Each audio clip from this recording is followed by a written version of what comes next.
దర్శనార్థులు దిల్దార్ వార్తలకి స్వాగతం. ఒక్క వరల రెండు కత్తులు ఇమిడయ్యనంటారు కదరా. ఒక్క ప్రోగ్రామ్ లో ఇద్దరు యాంకర్లు కూడా ఇమడలేరు. అట్లనే ఒకటే మీటింగ్ లో రెండు పార్టీలు కూడా ఇమిడైరో. ఉప్పు నిప్పును పక్క పక్కకు పెడితే చిటపటా అనుకుంటుంటాయారా. చిటపటా అంటే పర్వాలేదు, పనులు పటపటా కొరికిండ్రు. నేతలు మంచి ఉన్న కార్యకర్తలే కారు దూగుతుంటారు. మరి కార్యకర్తల్ని ఎందుకు డిసప్పాయింట్ చేయాలని ఈసారి నేతలు కూడా రంగంలోకి దిగిండ్రు. ఎక్కడ ఎవరాళ్ళు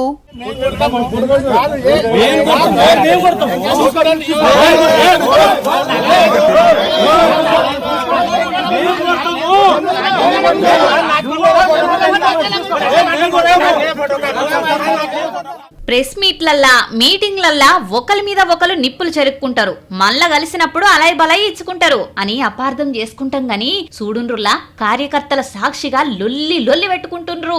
జోగులాంబ గద్వాల జిల్లాల ఎంపీ మల్లు రవి ప్రోగ్రాంల ప్రోటోకాల్ రగడం మొదలైంది. కొబ్బరికాయ ఫస్ట్ మేమే కొట్టాలంటే మేమే కొట్టాలి అని కొట్లాట పెట్టుకున్నారు.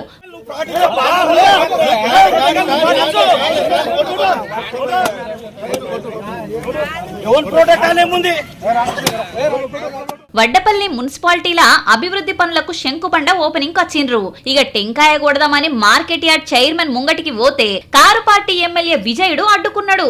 అంతే కారు కాంగ్రెస్ నడుమ తోపులాట మొదలైంది. ఎంపీనే కాదంటవా అని కాంగ్రెస్ వాళ్ళు, ఎమ్మెల్యేనే పక్కకు పెడతారా అని కారు పార్టోళ్ళు. ఇక జౌడం జాడిచ్చి కొట్టింది. పార్టీలు వేరైనా పనులు పబ్లిక్ కే కదా సార్లు చేసేది, జర కలుపుకపోరాదుండ్రి అని అనుకుంటున్నారట చూసిన పబ్లిక్.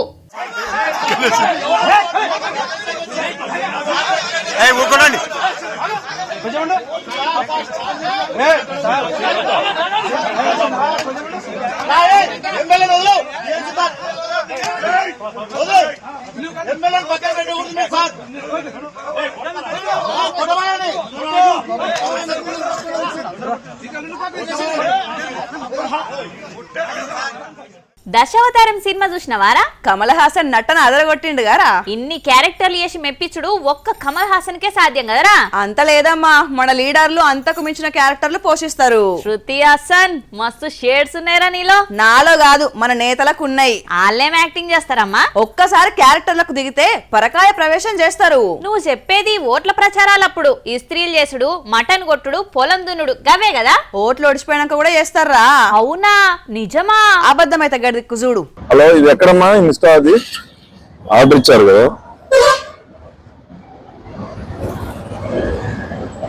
శ్రీ చైతన్యనా? లోపలికి రావాలనా?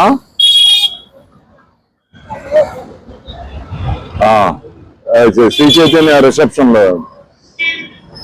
లోక కళ్యాణం కోసం విష్ణుమూర్తి అవతారాలు ఎత్తితే ప్రజల క్షేమం కోసం చూడుండ్రి నేతలు గిట్ల అవతారాలు ఎత్తుతుంటారు. ఎవరనుకుంటుండ్రు? కృష్ణా జిల్లా పెనుమలూరు ఎమ్మెల్యే బోడే ప్రసాద్ అదేంది సడన్లీ డెలివరీ బాయ్ గా చేరిండు, పింఛన్లు వంచతందుక అని అనుకుంటే ఇది మంత్ ఎండ్, పైగా ఖద్దరు చొక్క ప్లేస్ లా డెలివరీ బాయ్ డ్రెస్. మరి దేనికోసం అనే కదా మీ అనుమానం. కానూరు పోరంకి యనుమల కుదురులా ఆర్డర్లు పట్టుకుపోయి బెల్లు కొడితే ఆర్డర్ పెట్టినోళ్ళు కూడా గట్లనే నోరెళ్ళ పెట్టిండ్రట. ఏంది సార్ మీరు మా ఇంటికి అని పెకలని గొంతుతోటి అడిగిండ్రట.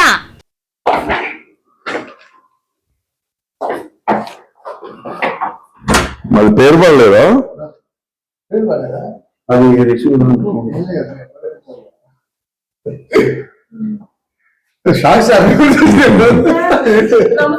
నమస్తే అమ్మా. కోడ్ చెప్పమ్మా. ఊరికినే అమ్మా, వాళ్ళ కష్టాలు వాళ్ళ ఇబ్బందులు ఎలా ఉన్నాయి తెలుసుకుందా తెచ్చాం. మీరేనా పెట్టింది? ఎవరు పెట్టారు? పాప నువ్వు పెట్టావమ్మా. కోడ్ వచ్చిందమ్మా, చెప్తాను. 4951. ఎందుకు మరి గిట్లా అందరిని అవాక్కు చేసిండు సారు? సార్కు సడన్లకి అవతారం ఎందుకు అయ్యబుద్దయింది అని అంటే మోసేటోళ్ళకే కదా బరువు తెలిసేది. అట్లనే డెలివరీ బాయ్స్ కష్టాలు తెలవాలంటే యువతకు ఆదర్శంగా నిలిచేతందుకు ఇట్లా ఒక్క రోజు డెలివరీ బాయ్ గా చేరాల్సిందే అని యూనిఫామ్ వేసుకుని డ్యూటీలకు ఎక్కిండు. అంతేకాదు వాళ్ళ కష్టాన్ని గుర్తించి వాళ్ళ వృత్తిని కూడా గౌరవించాలి అని అనకొచ్చిండు. 6231. నేను బోడే ప్రసాద్, కన్నూరు ఎమ్మెల్యే.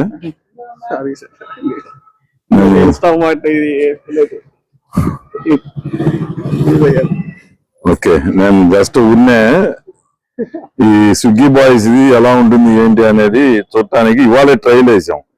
వదిలేసి నేనే ఈరోజు దొరికాను. పర్లేదు, ఓకే, థ్యాంక్ యూ.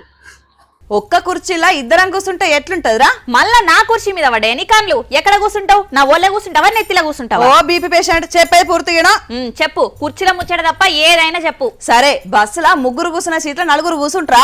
దగ్గర పట్లనైతే పర్వాలేదు గాని దూరం ప్రయాణం అయితే కష్టమే. 3 సీటర్ ఆటోలో ఆరుగురు ఎక్కిస్తే ఎట్లుంటది? మస్తు ఇరుకుటం అవుతుంది. అయినా ఎక్కిస్తారు కదా మనోళ్ళు. మరి దవాఖానలో ఒక్క బెడ్ లో ఇద్దరు పేషెంట్లకు ఇస్తే? ఏ ఊకో, ఆటోకు దవాఖానకు తేడా లేదు. ఏం తేడా లేదు, అడ్జస్ట్ కావాల్సిందే. చూడు, చూసిండ్రా, ఒకరి తలకాయకు ఒకరు కాళ్ళు పెట్టి ఒకటే మంచంలా ఇద్దరిద్దరు పేషెంట్ చదురుకుంటున్నారు. ఇంకా నయ్యం, ఒక్క గ్లూకోజ్ బాటిల్ ఇద్దరికి పెట్టలేదు. ధర్మ దవాఖాన్ల ఫ్యాన్లు ఏసీలు లేకుంటే ఇంటికా నుంచి తెచ్చుకొని వాడుకుంటుండ్రు.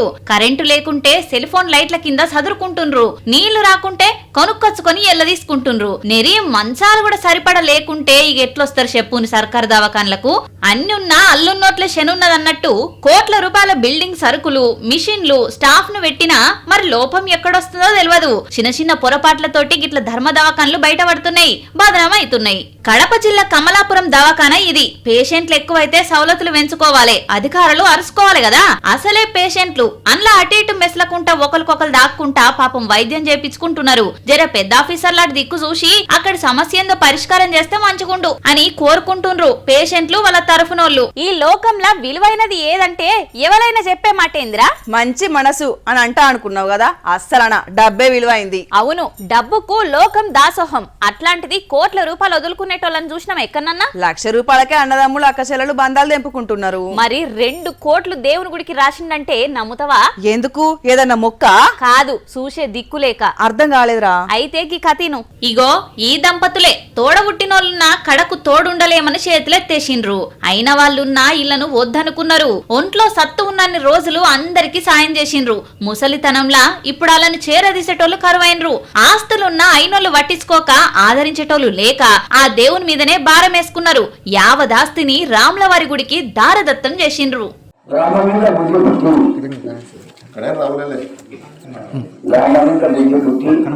మా ఇంటర్వ్యూని రామకే రాసియాల కుటుంబాలు కూడా ఉన్నారు, కానీ కుటుంబాల పేరు నేను చెప్పాను మందిలో. కానీ గ్రామంలో నాకు అంతా కావాలా. మీ రైతు మమ్మల్ని ఏమన్నా ఇబ్బందులు కలిగితే మీరు కొంత సాయం ఉండగలని మనసుకొచ్చి ఒక మాట అభిమానం.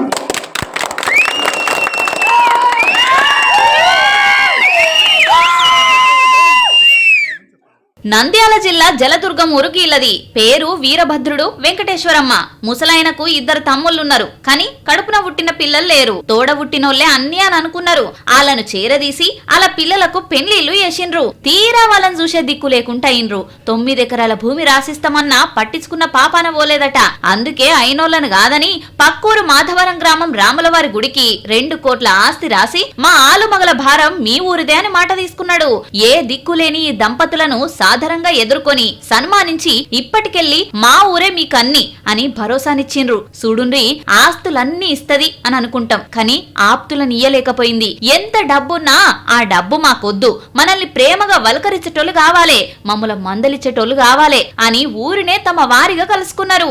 ఏ దిక్కులేని ఇళ్లకు ఆ రామయ్యే కొడుకైండు. మాధవరం గ్రామస్తులే ఆప్తులైండ్రు. ఈ పెద్ద మనుషుల నిర్ణయాన్ని అందరు మెచ్చుకుంటున్నారు.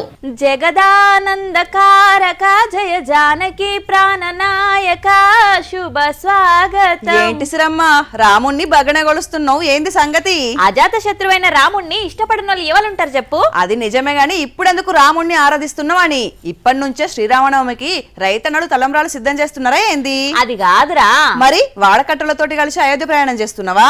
అయోధ్య ప్రయాణం నిజమే, కానీ అది నేను కాదు. ఎవరు మరి? చూడుపో, దగదగ మెరిసే ఆ స్వర్ణ ధనస్సును.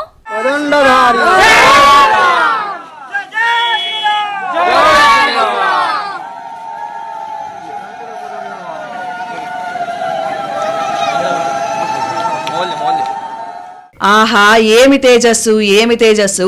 పసుపు వర్ణ కాంతులేనుతున్న ఈ విల్లును చూస్తుంటే సీతా స్వయంవరం నాడు చూసిన శివధనుసే గుర్తుకొస్తుంది కదా. విల్లును తీసుకొస్తున్న వాహనం ముంగట భక్తుల సంబరం చిన్న సన్నగా లేదు పోర్రి. మొత్తం 286 కిలోల బరువైన గీ బంగారు విల్లును అయోధ్యలున్న బాలరాముడికి కానుకగా సమర్పించాలని తీసుకొచ్చిర్రు ఒడిశా భక్తులు. ఇక భక్తుల జయ జయ ద్వానాల నడుమ ఒడిశాలున్న పూరికి ఎరుకున్నది బంగారు విల్లు. తమిళనాడు కాంచీపురంలో 40 మంది కళాకారులతోటి ప్రత్యేకంగా తయారు చేపించారట ఈ విల్లును. దారి పొడవున్న శ్రీరాముడి నినాదాలతో ఊరేగింపుగా తీసుకొచ్చిన ధనుసును దర్శించుకొని ప్రత్యేక పూజలు చేశారు అక్కడి భక్తులు. ఇక ఈ నెల 22న అయోధ్యలో ఉన్న రామ్ లల్లాకు సమర్పిస్తారట భక్తులు ఈ స్వర్ణ ధనుసును.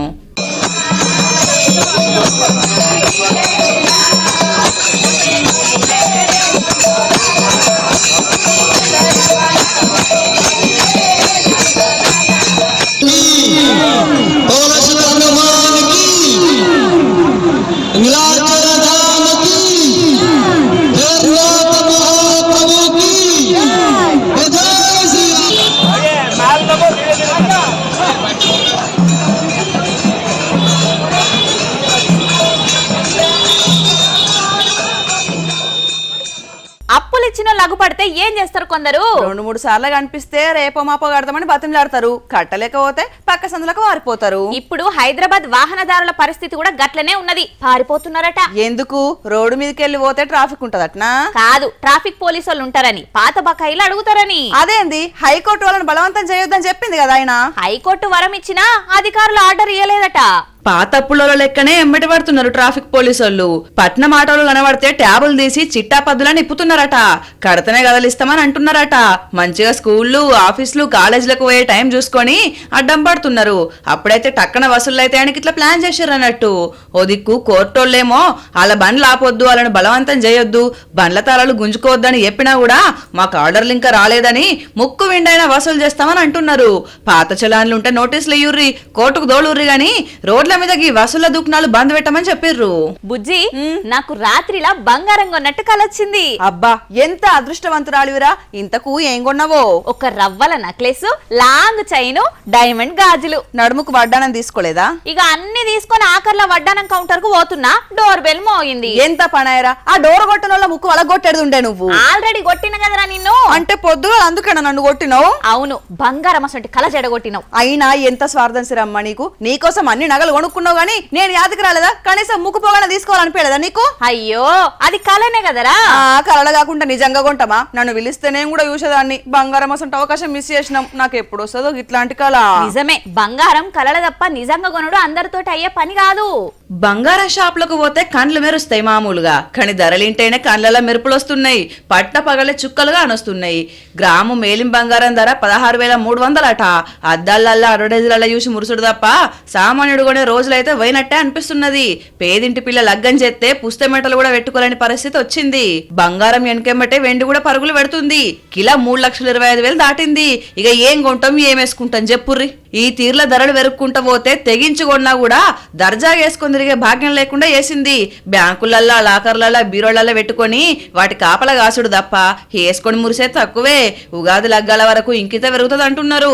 ఇక ఇటు కొనేటోళ్ళు కూడా 2-3 రోజులకే అబ్బా అంత ధరనా అని అంటున్నారు. 4వ రోజు ఎంత అంటే అంత కొంటనే ఉంటారు. కొనే బంగారం తగ్గింది గాని పెట్టే పైసలు తగ్గలేదన్నట్టు. పైసలు ఉన్నోళ్ళు పరపతి కోసం, పేదోళ్ళు పరువు కోసం పాకులాడాలి కదా, తప్పదు మరి. సంక్రాంతి అయింది కదా, చలికాలం పోయినట్టేనా రసిరమ్మ? శివరాత్రి ఉంది కదా, శివ శివ అనుకుంటే పోతదిగా. శివరాత్రి దాకా ఆగటట్టు లేదురా, సూర్యుని దెబ్బకు ముందుగానే పోయేటట్టున్నది. అవునరా, రాత్రి పూట జర ఉడకపోసినట్టే అనిపిస్తుంది. ఇన్నొదులు రెస్ట్ తీసుకున్నా ఫ్యాన్స్ కూడలను చాలు చేస్తున్నారు ఆల్రెడీ. సలి సలి అని షెద్దర్లు ముసలా. ఇలాంటి దిల్దార్ వార్తలు మళ్ళొచ్చే దిల్దార్ వార్తల్లా మళ్ళా కలుద్దాం. అంతవరకు చూస్తూనే ఉండండి వనితా టీవీ. నమస్తే.